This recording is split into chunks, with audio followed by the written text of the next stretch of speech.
Հարց 165 ընկերներ, կարդանք, որ նշանի դեպքում խաչմերուկում պետք է զիջեք ձախից մոտեցող վարորդներին։ Պատկերել եմ ձեր համար խաչմերուկ,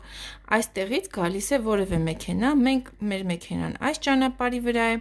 որ դեպքում մենք պետք է զիջենք։ Դիտենք A տարբերակը։ Եթե հիշում եք, ես ձեզ նկարագրել էի, որ այս եռանկյունիները, որոնց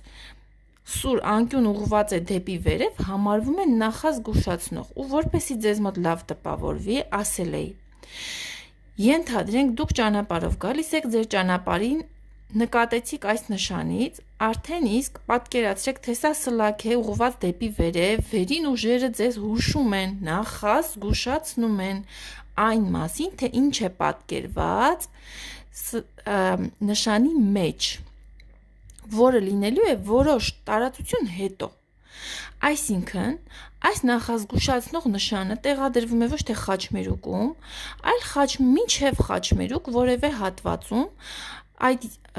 հեռավորությունների մասին կանդրադառնամ այլ թեստերի ժամանակ, ենթադրենք հանդիպեցիք այս նշանին, արդեն իմացեք, որ որոշ ժամանակ հետո, որոշ ճանապարհ անցնելուց հետո հանդիպելու եք խաչմերուկ, որի մեջ տեսեք պատկերված է այս նշանի մեջ, որ ձեր ճանապարհը հատվելու է ձախից մոտեցող փոքր ճանապարհի հետ, այսինքն տվյալ իրավիճակում տեաձև խաչմերուկ է լինելու։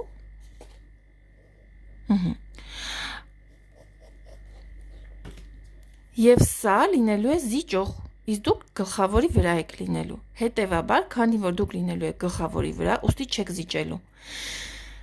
B տարբերակը զիջողի նշանն է, որը տեղադրվելու է խաչմերուկում մեր կողմում, ու մենք հասկանալու ենք, որ մեր ճանապարհը զիջող է և գլխավոր ճանապարհը լինելու է սա, որը համապատասխանում է այս հավելյալ ցուցանակի վրա ուրվագծված հաստատված մասին։